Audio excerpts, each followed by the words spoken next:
আসসালামু আলাইকুম প্রিয় শিক্ষার্থীরা, আশা করি সবাই খুব ভালো আছো এবং বাসায় নিয়মিত পড়াশোনা করছো। তোমরা ইতোমধ্যেই তড়িৎ রসায়ন অধ্যায়টির অনেকটুকু অংশই পড়েছো। গত ক্লাসে আমরা তড়িৎ চালক বলের কিছু নিয়মাবলী নিয়ে অঙ্ক করেছি।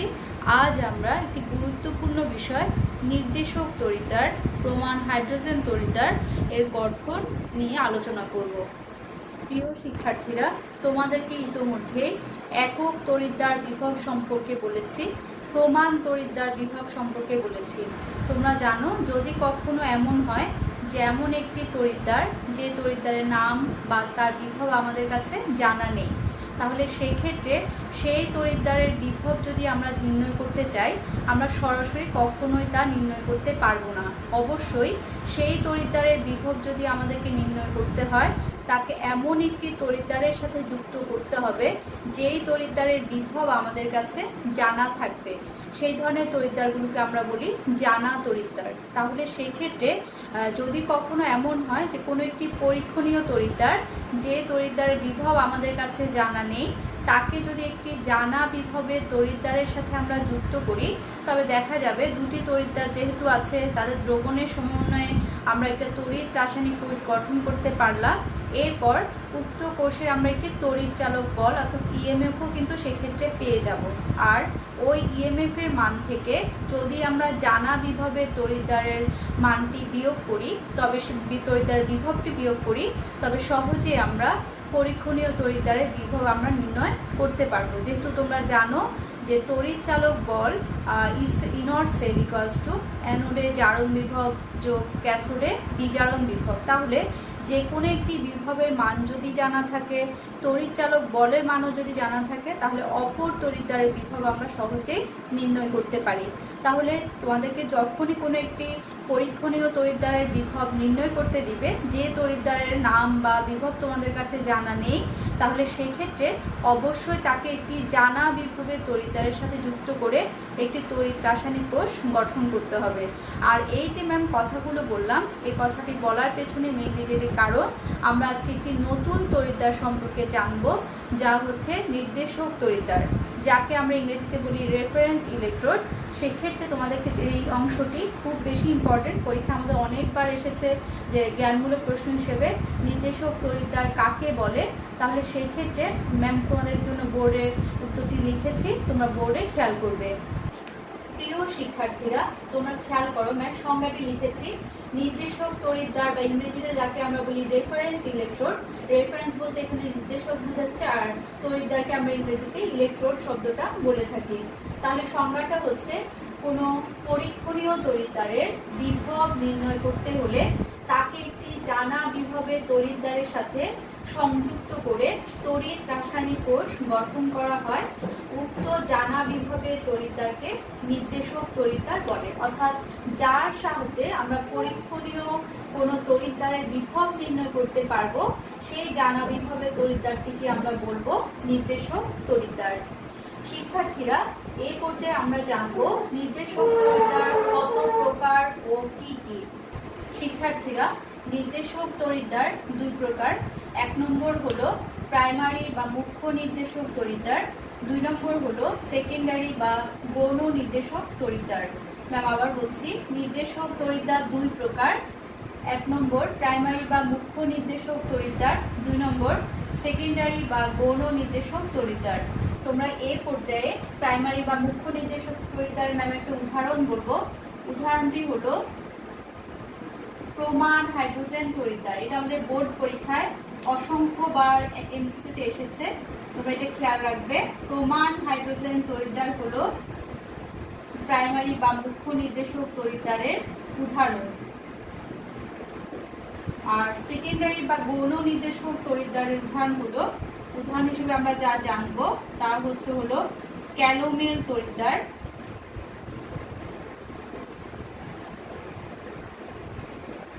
ক্যালোমেল তড়িৎদ্বার। ক্যালোমেলের সংকেতটিও বোর্ড পরীক্ষায় অসংখ্যবার এসেছে। Calomel mercurous chloride Hg2Cl2। তোমরা এটা ভালো করে সংকেতটা মুখস্থ করবে, মার্কিউরাস ক্লোরাইড Hg2Cl2। আর এরপর আরেকটা উদাহরণ আছে সিলভার ক্লোরাইড তড়িৎদ্বার।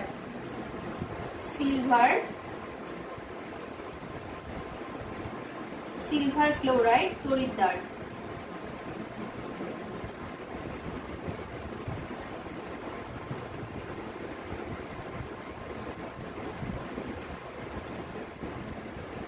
তাহলে শিক্ষার্থীরা আমরা প্রাইমারি নির্দেশক তড়িৎদ্বার উদাহরণ জানলাম, প্রমাণ হাইড্রোজেন তড়িৎদ্বার।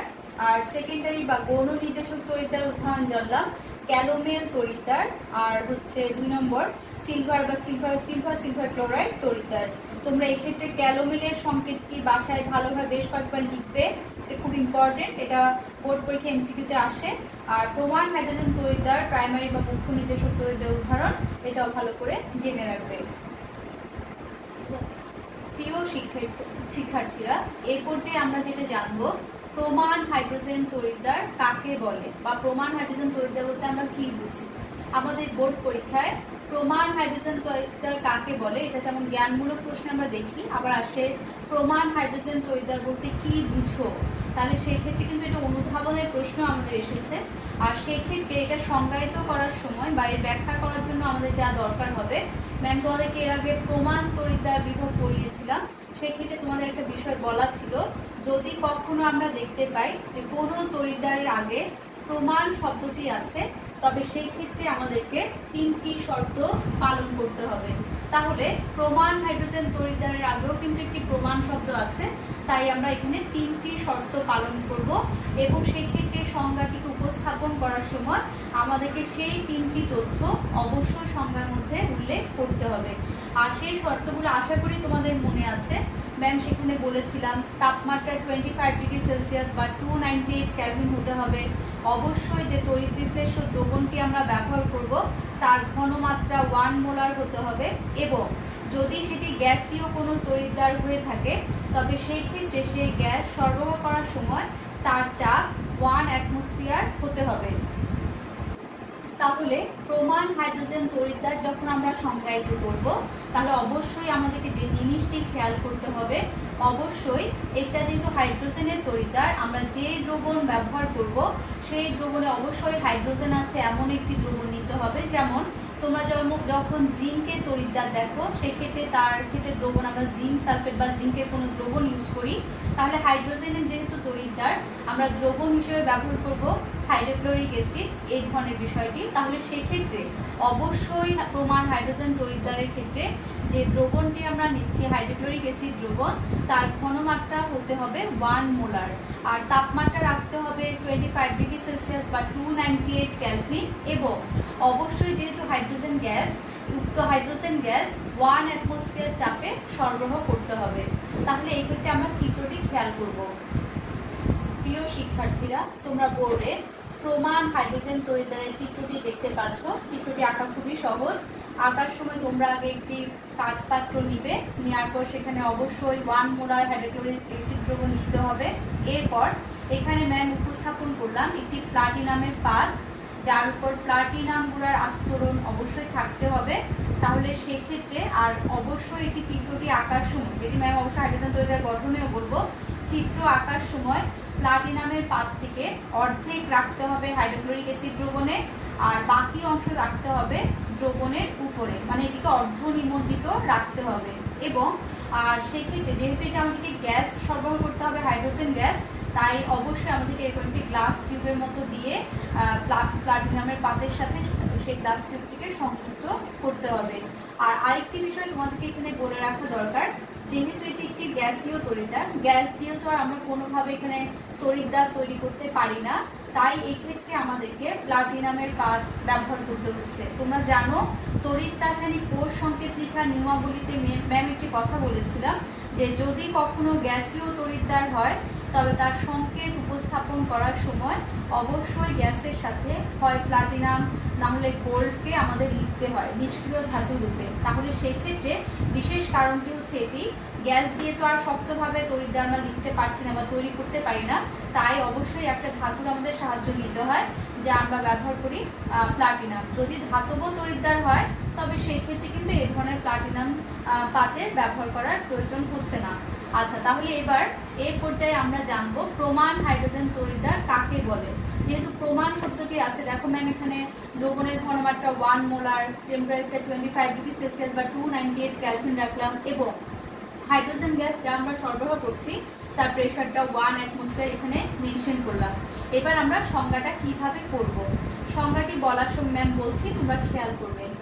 1 মোলার ঘনমাত্রা বিশিষ্ট হাইড্রোক্লোরিক অ্যাসিড দ্রবণে প্লাটিনাম গুঁড়ার আস্তরণযুক্ত প্লাটিনাম পাত রেখে 25 ডিগ্রি সেলসিয়াস বা 298 কেলভিন তাপমাত্রায় 1 অ্যাটমসফিয়ার চাপে বুদবুদ আকারে হাইড্রোজেন গ্যাস সরবরাহ করার ফলে সৃষ্ট তড়িৎদ্বারকে প্রমাণ হাইড্রোজেন তড়িৎদ্বার বলে। ম্যাম আবার বলছি, একটু খেয়াল করবে। 1 মোলার হাইড্রোক্লোরিক অ্যাসিড দ্রবণে প্লাটিনাম গুঁড়ার আস্তরণযুক্ত প্লাটিনাম পাত রেখে 25 ডিগ্রি সেলসিয়াস তাপমাত্রায় বা 298 কেলভিন তাপমাত্রায় 1 অ্যাটমসফিয়ার চাপে হাইড্রোজেন গ্যাস সরবরাহ করার ফলে সৃষ্ট তড়িৎদ্বারকে প্রমাণ হাইড্রোজেন তড়িৎদ্বার বলে। মানে তোমরা শর্তগুলো উল্লেখ করবে এবং এখানে স্পেশালিটি যেটা হচ্ছে আমাদেরকে বাড়তি করে এই লাইনটুকু সেখানে উল্লেখ করতে হচ্ছে যে প্লাটিনাম গুঁড়া আস্তরণযুক্ত প্লাটিনাম পাত। আর আমরা যখন প্রমাণ হাইড্রোজেন তড়িৎদ্বারকে সংকেত আকারে লিখতে চাইব, সংকেতটি হচ্ছে প্লাটিনাম হাইড্রোজেন, অবশ্যই তাকে রাখা হয় 1 অ্যাটমসফিয়ার চাপে, তা লিখতে হচ্ছে, এবং হাইড্রোক্লোরিক অ্যাসিড দ্রবণে হাইড্রোজেন আয়ন রূপে এবং ক্লোরাইড আয়ন রূপে থাকে হাইড্রোজেন আয়ন। আর তার যে ঘনমাত্রার বিষয়টি আছে, ঘনমাত্রা হচ্ছে 1 মোলার, তা আমরা লিখব। এবং সর্বসম্মতিক্রমে হাইড্রোজেন তড়িৎদ্বারের যে বিভবটি আছে তা নির্ধারণ করা হয় 0.0 ভোল্ট। এই জিনিসটি তোমরা একটু খেয়াল করবে। সর্বসম্মতিক্রমে প্রমাণ হাইড্রোজেন তড়িৎদ্বারের বিভব 0 ধরা হয়। এটা এমসিকিউ তো আসে, প্রমাণ হাইড্রোজেন তড়িৎদ্বারের বিভব কত? প্রমাণ হাইড্রোজেন তড়িৎদ্বারের বিভব হলো 0। এটা তোমরা এমসিকিউ এর জন্য পড়বে। শিক্ষার্থীরা, যদি তোমাদের পরীক্ষার প্রশ্নে প্রমাণ হাইড্রোজেন তড়িৎদ্বার কাকে বলে আসে এবং তার জ্ঞানমূলকে আসে, তোমরা শুধু সংজ্ঞাটা উপস্থাপন করবে। কিন্তু যদি তোমাদের অনুধাবনের প্রশ্নে আসে প্রমাণ হাইড্রোজেন তড়িৎদ্বার বলতে কি বুঝছো, তবে অবশ্যই তোমরা সংজ্ঞা তো লিখবে, চিত্রটি আঁকবে, এই সংকেতটি লিখে দেবে। শিক্ষার্থীরা, এ পর্যায়ে আমরা পড়ব প্রমাণ হাইড্রোজেন তড়িৎদ্বারের গঠন। যদি প্রমাণ হাইড্রোজেন তড়িৎদ্বারের গঠন পরীক্ষায় দেয় বা দরকার হয় আমাদের, তবে সেই ক্ষেত্রে আমাদের যে জিনিসটি খেয়াল করতে হবে, আগে আমরা 3টি শর্ত যেটি উল্লেখ করলাম তা তোমরা উল্লেখ করবে, এবং সেই ক্ষেত্রে তার কিছু রাসায়নিক বিক্রিয়া বা এখানে বিক্রিয়াগুলো কেমন হবে, কিভাবে আমরা বিভব নির্ণয় করব, সেগুলো আমরা এর পরবর্তীতে জানবো। তাহলে সেই ক্ষেত্রে গঠনের ক্ষেত্রে যেটি খেয়াল রাখতে হবে, তোমরা বলবে যেহেতু ইহা প্রমাণ হাইড্রোজেন তড়িৎদ্বার, সেই ক্ষেত্রে দ্রবণের যে ঘনমাত্রা, সেই হাইড্রোক্লোরিক অ্যাসিড দ্রবণের ঘনমাত্রা হতে হবে 1 মোলার, তাপমাত্রার বিষয়টি উল্লেখ করবে 25 ডিগ্রি সেলসিয়াস বা 298 কেলভিন, এবং বলবে এক্ষেত্রে বিশুদ্ধ হাইড্রোজেন গ্যাস 1 অ্যাটমসফিয়ার চাপে সরবরাহ করা হবে। আর বাড়তি আরেকটি বিষয় তোমাদেরকে যেটি মেনশন করতে হবে, এখানে আমরা যে প্লাটিনাম গুঁড়া আস্তরণযুক্ত প্লাটিনাম পাতটিকে ব্যবহার করছি তার একটি ক্ষেত্রফল নির্ধারিত করা আছে যে 1 থেকে 3 সেন্টিমিটার স্কোয়ার, এত সেন্টিমিটার স্কোয়ার বিশিষ্ট ক্ষেত্রফল প্লাটিনাম পাতে থাকতে হবে। 1 থেকে 3 সেন্টিমিটার স্কোয়ার বা বাংলা যেটাকে আমরা বলি বর্গ সেন্টিমিটার ক্ষেত্রফল হতে হবে। আর প্রমাণ হাইড্রোজেন তড়িৎদ্বারের ক্ষেত্রে বিক্রিয়ার যে আমরা পড়ব, বিক্রিয়ার ক্ষেত্রে কেমন ভাবে এক্ষেত্রে হাইড্রোজেন তড়িৎদ্বারটি কিভাবে কাজ করে সবাই খেয়াল করবে। আমরা যখন তোমাদেরকে প্রমাণ হাইড্রোজেন তড়িৎদ্বারের সংজ্ঞা বলার সময় ম্যাম একটি বিষয় চিত্রে ক্ষেত্রে লক্ষ্য করতে বলেছিলাম যে অবশ্যই এক্ষেত্রে প্লাটিনামের পাত্রটিকে অর্ধ নিমজ্জিত রাখতে হবে, অর্থাৎ অর্ধেক থাকবে হাইড্রোক্লোরিক অ্যাসিড দ্রবণে, অর্ধেক থাকবে দ্রবণের ঠিক উপরে। আর সেই ক্ষেত্রে আমরা যখন বিক্রিয়াগুলো করব বা হাইড্রোজেন গ্যাসটিকে যখন সরবরাহ করব, কিভাবে দ্রবণের বিক্রিয়াগুলো হবে, যখন হাইড্রোজেন গ্যাসকে 1 অ্যাটমসফিয়ার চাপে সরবরাহ করা হয় তখন যথেষ্ট পরিমাণ হাইড্রোজেন গ্যাস প্লাটিনাম পাত কর্তৃক অধিশোষিত হয়। আমি একটি শব্দ বললাম, অধিশোষণ। তোমরা যখন ফার্স্ট পেপারে ক্রোমাটোগ্রাফি অংশটি পড়েছো, সেক্ষেত্রে তোমরা অধিশোষণ বিষয়টি জেনেছো অধিশোষণ একটি বিষয় আছে, আরেকটি হচ্ছে পরিশোষণ। দুটি বিষয় আছে। অধিশোষণ ইংরেজিতে যাকে আমরা বলি অ্যাবজর্পশন, এই বিষয়টি তোমাদের আশা করি জানা আছে। তারপর ম্যাম এখানে সুবিধার জন্য একটু বলে দেব। আচ্ছা, তাহলে সেই ক্ষেত্রে যে বিষয়টি খেয়াল করতে হবে, হাইড্রোজেন গ্যাস যখন 1 অ্যাটমসফিয়ার চাপে সরবরাহ করা হবে তখন যথেষ্ট পরিমাণ হাইড্রোজেন গ্যাস দ্রবণে প্লাটিনাম পাত কর্তৃক অধিশোষিত হওয়ার পর কিছু হাইড্রোজেন গ্যাস ইলেকট্রন ত্যাগ করে দ্রবণে আসবে এবং দ্রবণে তারা হাইড্রোজেন আয়ন রূপে এখানে থাকে। এরপর হাইড্রোজেন আয়ন দ্রবণ থেকে ইলেকট্রন গ্রহণ করে আবার তারা প্লাটিনাম পাতের উপর অধিশোষিত হয়, অর্থাৎ জমা হয়। আমরা অধিশোষণ এবং পরিশোষণের যে বিষয়টি এখানে মেনশন করলাম ম্যাম, পরিশোষণ বলতে আমরা যেটা বুঝি অণু অভ্যন্তরস্থ শোষণ, আর অধিশোষণ মানে পৃষ্ঠতল কর্তৃক শোষণ। যেমন এখানে যখন অধিশোষণ হবে উক্ত হাইড্রোজেন গ্যাসগুলো কিন্তু প্লাটিনাম পাতের উপর এখানে জমা থাকবে। আর তোমাদের এই বিষয়ে ডিটেলসটি তোমরা ক্রোমাটোগ্রাফিতে পড়েছো। আচ্ছা, তাহলে এই ক্ষেত্রে আমরা যখন বিক্রিয়াগুলো দেখি, বিক্রিয়ার ক্ষেত্রে যেটি খেয়াল করবে, প্রমাণ হাইড্রোজেন তড়িৎদ্বারের ক্ষেত্রে এই বিক্রিয়াটি সংগঠিত হয়। তোমরা খেয়াল করবে ম্যাম এখানে লিখলাম হাফ অণু হাইড্রোজেন, অর্থাৎ এখানে একটি হাইড্রোজেন পরমাণুকে আমরা বোঝাচ্ছি। আর এক্ষেত্রে একটি বিক্রিয়া দেওয়া আছে হাইড্রোজেন আয়ন, আর এখানে প্লাস দিয়ে ইলেকট্রন লিখা আছে।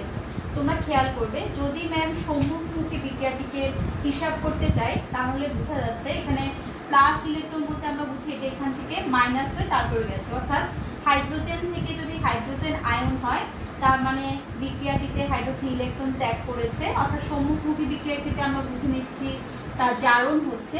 এবং যদি ম্যাম উল্টা বিক্রিয়াটা অর্থাৎ পশ্চাৎমুখী বিক্রিয়াটা কনসিডার করি তখন বোঝা যাচ্ছে হাইড্রোজেন আয়ন ইলেকট্রন গ্রহণ করে আবার হাইড্রোজেনে রূপান্তর হয়, তার মানে পশ্চাৎমুখী বিক্রিয়ার ক্ষেত্রে হয়ে যাচ্ছে বিজারণ। তোমরা এখানে খেয়াল করবে ম্যাম যখন এখানে গঠনের ক্ষেত্রে বিক্রিয়াটি উল্লেখ করলাম সেক্ষেত্রে উল্লেখ করলাম যে প্রথমে হাইড্রোজেন গ্যাস যখন আমরা সরবরাহ করছি প্রথমে আগে হাইড্রোজেন গ্যাস পাত কর্তৃক অধিশোষিত হওয়ার পর তারা ইলেকট্রন ত্যাগ করে হাইড্রোজেন আয়ন রূপে দ্রবণে আসছে। তাহলে হাইড্রোজেন ছিল তাই ইলেকট্রন ত্যাগ করে হাইড্রোজেন আয়ন রূপে আসছে। এরপর আবার তারা দ্রবণ থেকে ইলেকট্রন গ্রহণ করে হাইড্রোজেন গ্যাস রূপে তারা আবার পাতের উপর কি হয় জমা হয়, অর্থাৎ তার যেমন ইলেকট্রন ত্যাগ বিষয়টি ঘটলো আবার ইলেকট্রনের গ্রহণ বিষয়টি কিন্তু এট এ টাইম ঘটলো, অর্থাৎ তার জারণও হচ্ছে আবার বিজারণও হচ্ছে। এর পেছনে মেইনলি যেটা আমরা বুঝতে পারি তাহলে যে হাইড্রোজেন তড়িৎদ্বারকে চাইলে আমরা যে জারণ হিসেবেও যেমন করতে পারবো, বিজারণ দিক হিসেবে আমরা তাকে উপস্থাপন করতে পারবো। এখন যে কোনো একটা তড়িৎদ্বারের সাথে যদি তাকে আমরা যুক্ত করি সেক্ষেত্রে আমরা কোন বিক্রিয়াটি দেখতে পাবো, আমরা কি তার জারণ দেখবো নাকি তার বিজারণটি দেখবো? সবাই খেয়াল করবে যেহেতু প্রমাণ হাইড্রোজেন তড়িৎদ্বার হলো একটি নির্দেশক তড়িৎদ্বার, অর্থাৎ তার সাহায্যে আমরা যে কোনো পরীক্ষণীয় তড়িৎদ্বারের বিভব নির্ণয় করতে পারবো, তাহলে সেক্ষেত্রে প্রমাণ হাইড্রোজেন তড়িৎদ্বারের বিভব আমাদের জানা থাকতে হয়।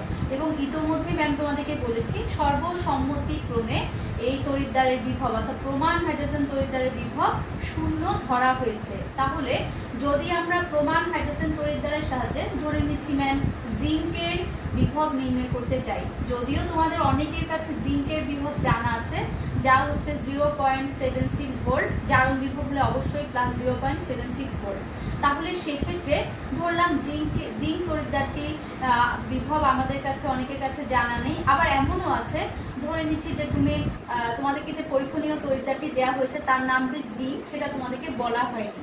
তাহলে সেক্ষেত্রে আমরা চাইলে জিঙ্কের ওই তড়িৎদ্বারের বিভব হোক সেটা জিঙ্ক হোক সেটা কপার হোয়াটএভার যে কোনো ধরনের তড়িৎদ্বার হতে পারে, যদি তার বিভব নির্ণয় করতে চাই প্রমাণ হাইড্রোজেন তড়িৎদ্বারের সাথে আমরা তাকে যুক্ত করলাম।